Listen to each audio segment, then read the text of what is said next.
Question number 41 Shri Kirti Azad. मंत्री जी, प्रश्न संख्या 41। मंत्री जी। माननीय मंत्री जी। Sir, the answer has been placed on the table of the House. ठीक है अध्यक्ष जी, आपके संरक्षण की आवश्यकता।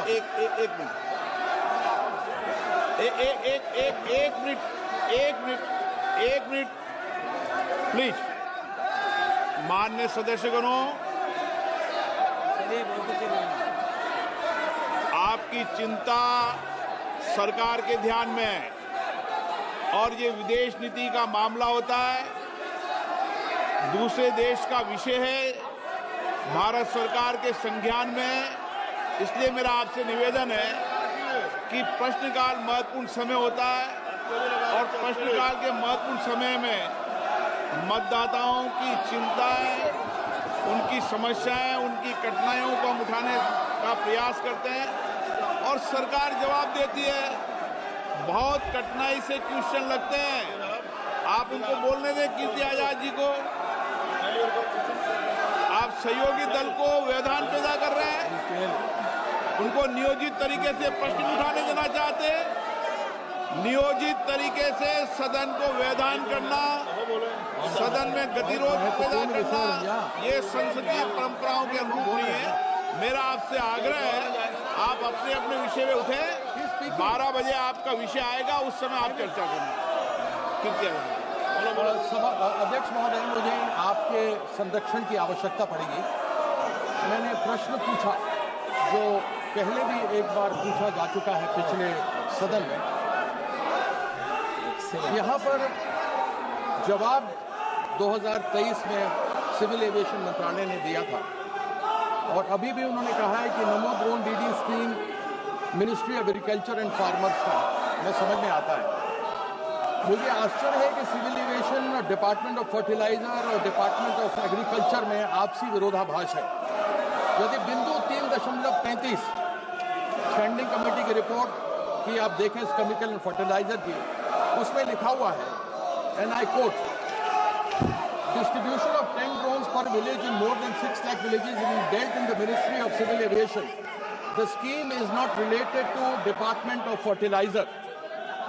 मैं मंत्री जी से ये जानना चाहता हूं कि क्या agriculture ministry, department of fertiliser, department of civilisation में नमो ड्रोन दीदी का आपसी कोई तालमेल है ही नहीं, यह केवल एक जुमले के रूप में रह गया है। इसका जवाब देंगे मंत्री जी? Sir, the Namo Drone Didi program is a flagship program which was envisioned by the Honorable Prime Minister Narendra Modi ji for financial inclusion and especially the empowerment of women. And I am very happy to share that this has really improved the earning of the women, in which we have done this thing also, sir. And regarding which ministry does it come under? This is the parent department is Department of Fertilizer, which is dealing with this drones distribution, sir. The scheme actually comes under the Department of Fertilizers, which is trying to give the 80% subsidy to the women self-help groups. And the whole number of drones that need to be distributed is up to 15,000 drones. And we have done up to 500. And why we are trying to see how the remaining 14,500 will be done is through indigenization. We want to promote more indigenization of drones.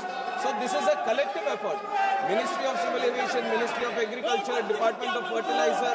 Collectively we want to see and promote the utilization of drones in agriculture, because we see a direct impact, especially in the earnings that the usage of drones can give to the owner of the drone, and also the impact it can have in the agricultural production and the reduction of the fertilizer or pesticides that get used in agriculture, sir.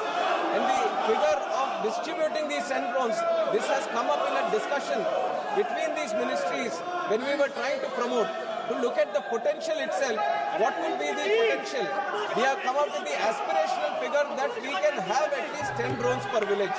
And initially through the Namo Drone Didi program, we are doing 15,000 drones. Distribution 500 have been done, and in the remaining time time period, stipulated time for the drone Didi in those 3 years, we are going to see that the remaining 14,500 drones are also going to be distributed. Supplementary. Sir देखिए, विरोधाभास आ गया। मैंने कहा मुझे आपके संरक्षण की आवश्यकता है। 3.33 स्टैंडिंग कमेटी की जो रिपोर्ट है उसमें लिखा हुआ है, and I quote, distribution of 10 drones per village is more than 6 lakh villages is being dealt in Ministry of Civil Aviation. This scheme is not related to Department of Fertilizer. अभी मंत्री जी ने कहा कि डिपार्टमेंट ऑफ फर्टिलाइजर का है, लेकिन ये standing committee की रिपोर्ट है जो बोलती है कि नहीं है। तो मैं ये जानना चाहता हूं कि ये स्कीम है तो किसका है। लेकिन इस पर आगे बढ़ते हुए मेरा प्रश्न है कि मंत्रालय ने माना है, क्या यह सच नहीं है कि मंत्रालय ने माना है कि 6.6 लाख गांव के अंदर ड्रोन देने हैं, और यदि एक गांव में 10 ट्रैक्टर हैं तो 10 ड्रोन, यानी 6.6 लाख गांव के अंदर 66 लाख ड्रोन की आवश्यकता है जो मंत्री जी ने माना इनको प्रोवाइड करना है। तो मैं ये जानना चाहता हूं, क्या 15,000 ड्रोन क्या पूरे हो जाएंगे देश के लिए? क्या ये सफिशिएंट है? धीरे धीरे होंगे माननीय मंत्री। नहीं, मैं इसको सर कंप्लीट कर लूं। सर इसको कंप्लीट करना। एक minute. Nano fertiliser sir, drones का इस्तेमाल हम बहुत ज्यादा कर सकते हैं इस देश में। There is a lot of potential for the utilization of drones, and not just in agriculture. I have 50 use cases in 12 departments itself, and the use cases are limitless. The possibilities are endless. But when it comes to utilization of drones in agriculture, one is the Namo Drone Didi program, through which we are dealing 15,000. And when it comes to these 10 drones per village and 6 lakh villages, this is an aspirational figure that we have. How do we see the future applications? We are ensuring we have something in mind so that we have a direction in which we can move forward, and there is no special scheme for the distribution of drones, but we have a figure in mind of what the potential can be, which we are trying to see that we can encourage the industry to ensure more use cases come under drone applications. Question number 42 Shri Dhairyasheel Sambhajirao Mane. Dhairyasheel Sambhajirao माने। माननीय मंत्री जी। सुधीर गुप्ता। माननीय अध्यक्ष जी। सुधीर गुप्ता जी।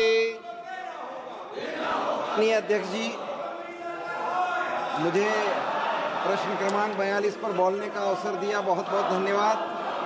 मैं आपके माध्यम से माननीय मंत्री जी को धन्यवाद भी दूंगा कि जल गुणवत्ता और निगरानी के लिए और देश में एक मैकेनिज्म विकसित किया है, और इसके लिए जो गाइडलाइन जारी किया उसको संक्षिप्त पुस्तिका के रूप में प्रकाशित भी किया है। साथ ही इस बात के लिए भी धन्यवाद कि जेजेएम के माध्यम से आपने 2% फंड पानी की गुणवत्ता को मेंटेन करने के लिए प्रशिक्षण और प्रयोगशालाओं की स्थापना के लिए भी जारी किया है। मैं जानना चाहता हूं कि क्या ये प्रयोगशालाएं पूरे देश में जिला स्थानों पर या संसदीय माननीय सदस्य, सदन में ये तरीका आपका उचित नहीं है। मैं आपको आग्रह करता हूं, प्रश्नकाल महत्वपूर्ण समय होता है। आपके सारे विषय गंभीर और संज्ञान में सरकार ने लिए हैं, और क्योंकि विदेश नीति का मामला है, दूसरे देश का विषय है, उनकी अपनी पॉलिसी नीतियां होती है। भारत सरकार इस पर गंभीर है। मैं आपसे आग्रह करता हूं कि आप सदन को चलने दें, व्यवधान पैदा नहीं करने दें। हर रोज प्रश्नकाल में गतिरोध उत्पन्न कर आप भारत के मतदाताओं का अपमान कर रहे हैं, ये उचित नहीं है।